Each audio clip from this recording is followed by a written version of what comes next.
Podcast Story.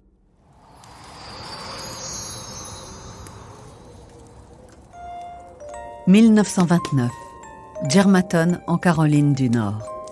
Charlie Lawson est un agriculteur de 43 ans, a priori sans histoire. Le jour de Noël, il assassine 6 de ses 7 enfants et sa femme Fanny. Charlie n'arrive plus à subvenir aux besoins de sa famille qui ne cesse de s'agrandir. Il ne dort plus et devient de plus en plus irritable. La nuit, il passe des heures à nettoyer ses fusils et ses revolvers dans la grange. Quelques jours avant Noël, Charlie emmène toute sa famille à Winston-Salem, la ville la plus proche de la ferme. Il décide de leur offrir à tous de beaux vêtements. En sortant de la boutique, Charlie leur annonce qu'ils vont faire leur premier portrait de famille. À l'époque, se faire prendre en photo était très cher et réservé à une élite à laquelle les Lawson n'appartiennent pas.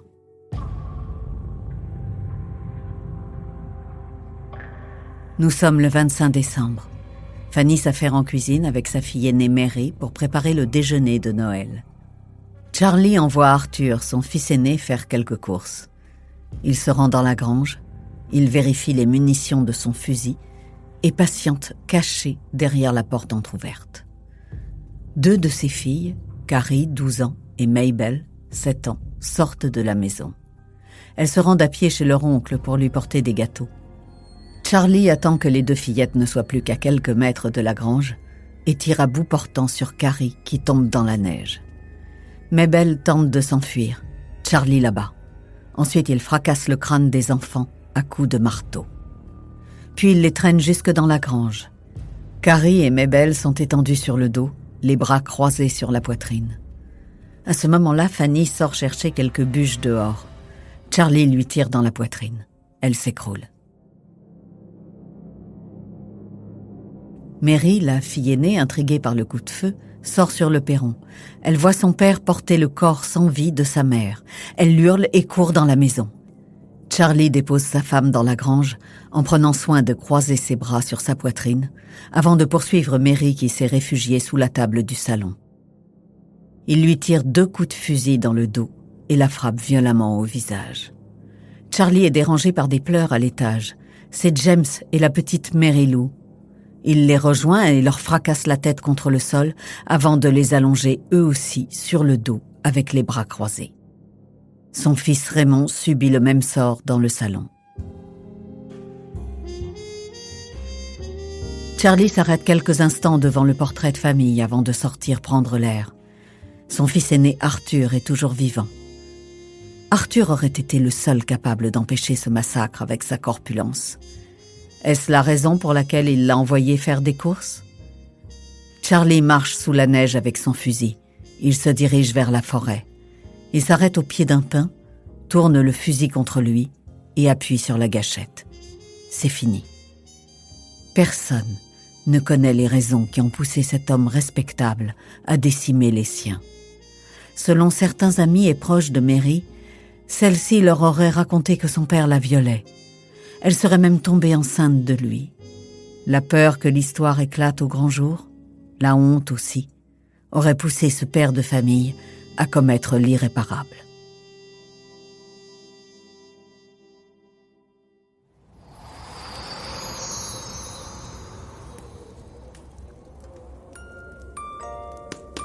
« 1996, Boulder, une petite ville tranquille du Colorado. Le corps sans vie de Yon Bennett Ramsey, une mini-miss américaine âgée de 6 ans et souvent comparée à une Barbie, est retrouvé dans le sous-sol de la maison familiale. Yon Bennett aime maquiller ses grands yeux bleus. Elle aime coiffer ses longs cheveux blonds bouclés. Et pour cause, la petite reine de beauté défile sur les podiums et connaît une certaine notoriété dans la région. Mais ce 25 décembre, alors que sa mère Patsy Ramsey pense que sa fille se prépare dans sa chambre, elle découvre au moment de passer à table qu'elle n'y est pas. Elle la cherche partout, dans la maison, dans le jardin, aux alentours. La fillette ne répond pas aux appels de sa mère. Ce n'est pas dans ses habitudes, et encore moins le jour de Noël qu'elle attendait avec impatience. Patsy Ramsey s'inquiète. Son mari, John, aussi. Paniqués, ils font plusieurs fois le tour du pâté de maison et découvrent une lettre posée devant la porte d'entrée. Il s'agit d'une demande de rançon de 118 000 $. Le mot manuscrit précise que si la somme n'est pas versée dans les conditions demandées, Yon Bennett sera décapité. Patsy Ramsey appelle immédiatement la police. Elle leur confie également que la somme correspond étrangement au montant de la prime que son mari vient de recevoir. Quelques heures plus tard, Yon Bennett est retrouvée morte, les poignets liés et du scotch sur la bouche. L'autopsie confirme des marques de strangulation et des violences sexuelles. La découverte macabre fait la une des journaux. Les Américains commencent à se passionner pour ce fait divers de Noël. Patsy et John Ramsey, les parents de la victime, sont les principaux suspects. Mais 2 ans plus tard, en 1998, le procureur les innocente faute de preuves. Les années passent. En 2006, un nouveau suspect est interpellé. Il s'agit de John Mark Carr. Cet enseignant américain est arrêté en Thaïlande après avoir avoué le meurtre.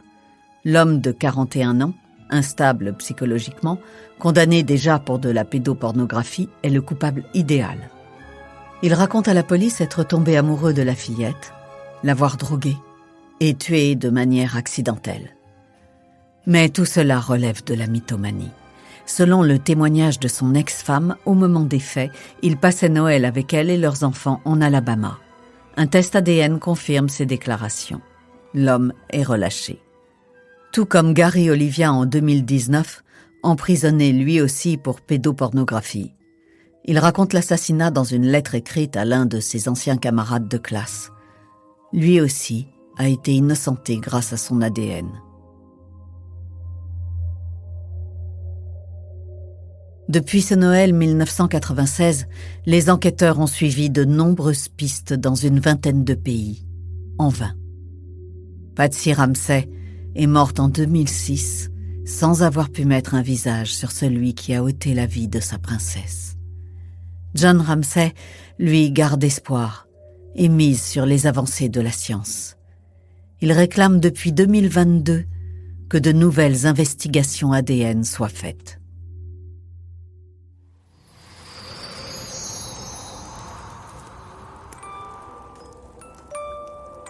2008, Covina, une banlieue de Los Angeles.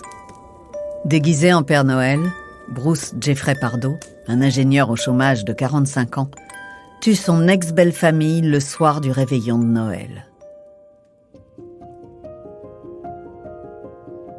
Fraîchement séparé de Sylvia après 2 ans de mariage, Bruce supporte mal la situation. Une procédure de divorce est en cours. Difficile à supporter pour cet homme qui incarnait la famille parfaite aux yeux du voisinage et de la paroisse. D'ailleurs, Bruce assiste à la messe de Noël quelques heures avant le drame. Après l'office, Bruce repasse chez lui pour se changer. Il enfile le costume de Père Noël un peu trop grand et usé qu'il a loué la veille. Il remplit sa hotte avec 2 armes semi-automatiques et quelques faux paquets cadeaux. Il ouvre le coffre de sa voiture pour y déposer un jerrycan d'essence et des allumettes. Bruce prend la route et se dirige vers la maison de Joseph et Alicia Ortega, ses ex-beaux-parents. Il sait que ce soir, comme tous les 24 décembre, les Ortega réunissent enfants et petits-enfants autour d'un dîner convivial, rythmé par les rires des enfants qui attendent impatiemment le Père Noël. Bruce sait tout ça. Il l'a vécu 2 fois. Ce soir, 25 convives sont prévus. Lui est seul. Et parmi les convives, 16 enfants.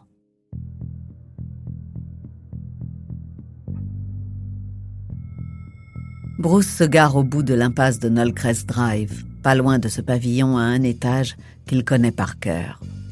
Debout dans l'allée, avec son déguisement et sa hotte, il sait que ce réveillon sera le dernier de la famille Ortega. Il est 23h30 quand Bruce frappe à la porte. Katrina, une petite fille de 8 ans, lui ouvre. Elle appelle ses cousins. « C'est le Père Noël !» Bruce entre dans la maison, sort son revolver semi-automatique de sa hotte et tire sur le visage de Katrina. Il avance dans la maison et fait feu de toutes parts. Les corps tombent les uns après les autres. Un des invités parvient à s'échapper pour appeler la police. Bruce est comme enragé, il tire dans tous les sens. Quand il est à court de munitions, 9 personnes sont au sol, dont Sylvia, son ex-femme, ses parents, ses frères, leurs épouses et son fils de 17 ans. Bruce poursuit son plan. Il sort de sa hotte le jerrycan d'essence et le vide. Il craque plusieurs allumettes.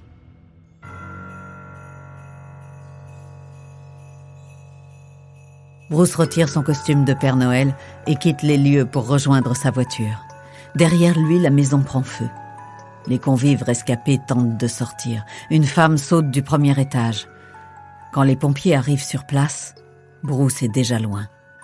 Certains des occupants de la maison ont réussi à l'identifier lorsqu'il a retiré son costume avant de prendre la fuite. La police lance un avis de recherche. Bruce est retrouvé mort, une balle dans la tête quelques heures plus tard, par son frère. Des armes à feu et un bidon d'essence sont découverts à son domicile. La fouille de sa voiture révèle, elle, 17 000 $ en liquide et un billet d'avion pour le Canada. Tout laisse à penser que Bruce avait tout prémédité et qu'il comptait quitter le pays.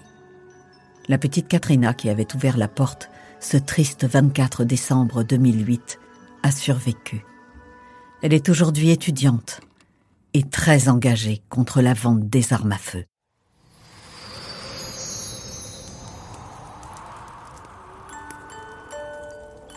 « 2014, Lancaster, en Pennsylvanie. C'est la veille de Noël. Dustin Lee Klopp, 36 ans, tranche la gorge de sa femme, Stephanie Kilfener, avant de mettre son corps dans un sac poubelle. Leurs enfants âgés de 2 et 4 ans sont dans la maison au moment du meurtre, au 623 Georgetown Road. Il est presque 22 heures. Les enfants dorment. Dustin et Stephanie sont dans la cuisine. Ils se disputent pour une histoire futile, comme beaucoup de couples. Mais cette fois, fou de rage, Dustin assomme sa femme avec une casserole. Elle tombe. Il la laisse au sol, inconsciente, et se rend dans son hangar pour prendre une hache. Il revient dans la cuisine et lui tranche la gorge. Stephanie est morte. Dustin la déshabille. Il baisse son pantalon et viole le cadavre de sa femme. Il met ensuite son corps dans un grand sac poubelle, il la traîne dans le hangar et passe le reste de la nuit à nettoyer les éclaboussures de sang. Le lendemain matin, les enfants réveillent leur père très tôt pour ouvrir les cadeaux de Noël qui les attendent sous le sapin. Aux questions de son aîné concernant l'absence de sa mère, Dustin répond qu'elle a dû partir travailler, mais qu'elle reviendra bientôt. Après le petit déjeuner, il prépare les enfants et leur met leur plus belle tenue pour aller déjeuner chez ses parents, comme si de rien n'était. Dustin dit à ses parents que Stephanie ne se sent pas bien. Sans doute une grippe, c'est la période. La table est bien décorée et les plats s'enchaînent. Mais un peu avant le dessert, Dustin s'effondre. Il craque. Il avoue le meurtre à ses parents. Son père le conduit immédiatement au commissariat de police le plus proche, situé à 30 minutes de Lancaster. Sur place, Dustin raconte tout dans les moindres détails. Il passe sa première nuit en prison, le soir de Noël. L'histoire devient très vite publique. Les amis du couple n'en reviennent pas. Pour eux, Dustin et Stephanie incarnaient la famille parfaite avec leurs 2 enfants et leurs chiens, comme le témoigne la dernière photo postée par Dustin sur les réseaux sociaux. Certains voisins confirment que Dustin semblait paranoïaque et n'était pas cet homme calme que l'on décrit. On apprend que Dustin a déjà un casier judiciaire et qu'il est connu pour des affaires de drogue, de cambriolage et de conduite en état d'ivresse. Dustin est accusé d'homicide et d'abus sur un cadavre. Il se pend dans sa cellule le 27 février 2015.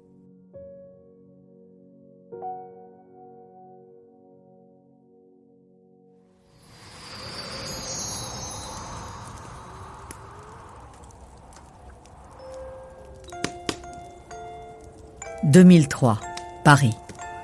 Le 24 décembre, juste après le dîner, Marie-France Buzzetti gave de somnifères Aldo, son mari âgé de 59 ans, un ouvrier dans le bâtiment d'origine italienne. Stefano, l'un des enfants du couple, l'étrangle et le tue.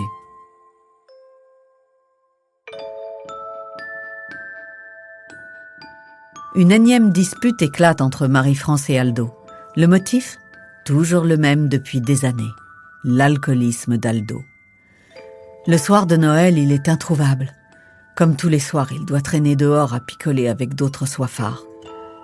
Marie-France dîne seule, désespérée de l'attitude de celui qu'elle a pourtant tant aimé. Vers minuit, la porte s'ouvre. C'est lui. Marie-France reste assise. Elle est à bout. Elle n'a plus la force de crier, ni même de pleurer. Aldo avance péniblement vers elle. Il titube en renversant sur son passage le repas préparé par sa femme. Aldo se plante devant elle. Il a du mal à tenir en équilibre. Il est furieux que Marie-France ne l'ait pas attendu pour le dîner. Elle ne bouge pas. Elle ne le regarde pas. Elle sait qu'il va lui demander de lui servir un verre. Et comme d'habitude, il s'écroulera sur le canapé en ronflant. Marie-France lui sert bien son traditionnel whisky glace, mais ce soir-là, elle y ajoute une forte dose de somnifère.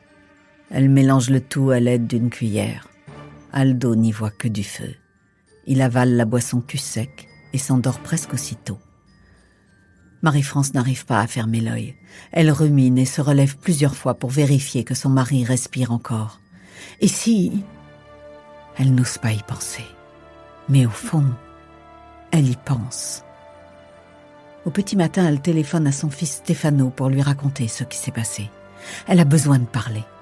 Aldo, lui, dort toujours sur le canapé. Stefano est excédé par le comportement de son père. L'ambiance entre les deux hommes est explosive, ils se bagarrent souvent. Stefano arrive chez ses parents. Il regarde l'épave de son père à moitié endormi. Il le dégoûte. Enragé, il se dirige dans l'atelier de son père. Il cherche comme un fou quelque chose. Il ne sait pas quoi, un outil pour tuer son père. Il prend des câbles électriques et retourne dans le salon. Il passe les câbles autour du cou de son père. Il serre fort, très fort. Aldo tente quelques secondes de se débattre, mais c'est trop tard. Les câbles lui ont carrément scié la gorge. Marie-France est choquée. Stefano laisse le cadavre de son père retomber sur son canapé et appelle son frère à l'aide.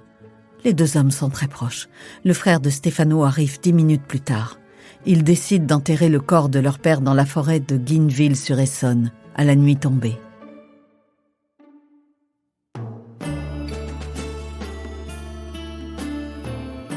La famille Buzzetti se jure de garder ce meurtre secret. Ils se mettent d'accord sur une version qui justifie l'absence soudaine d'Aldo. Il serait reparti sur un coup de tête en Italie à Noël après une dispute avec sa femme. Depuis, il est injoignable.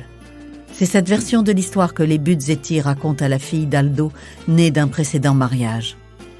Les années passent. En 2009, la fille de la victime décide de se rendre à la police pour signaler la disparition de son père qu'elle n'arrive plus à joindre depuis 6 ans. Une enquête est ouverte.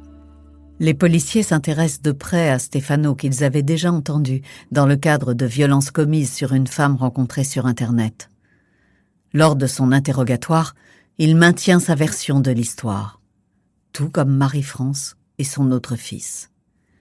C'est en faisant le lien avec un corps non identifié retrouvé en février 2004 dans une forêt de Guineville-sur-Essonne que les enquêteurs procèdent à des analyses plus poussées.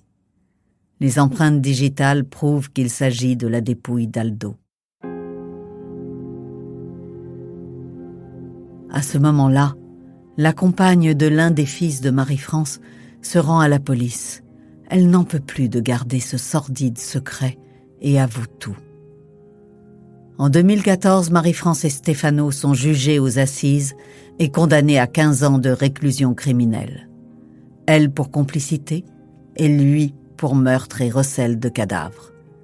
Le frère de Stefano écope, lui, de 18 mois de prison avec sursis. Joyeux Noël. Podcast Story. On a tous une histoire à écouter. Ne manquez aucun épisode de Podcast Story. abonnez-vous et mettez 5 étoiles sur Podcast Addict, Amazon Music ou Spotify.